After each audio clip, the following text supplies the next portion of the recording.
Enrique, ¿Quién es la teva película preferida y por qué? bienvenidos al Norte.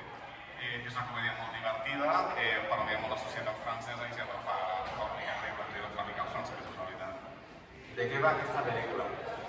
És bàsicament una família francesa que vol agafar unes vacances. Com tots sabeu, fins i tot a l'Espanya, el millor lloc per anar a vacances és al sud, a França també.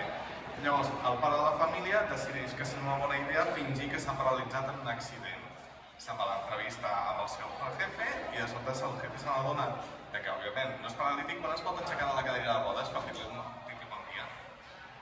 Llavors, en aquest motiu, els envien al nord, en lloc del sud, i ho passen molt malament, però és una comèdia molt divertida. ¿De quin director és aquesta pel·lícula? Sincerament no ho sé. Prefereixes llegir en format paper o en format digital?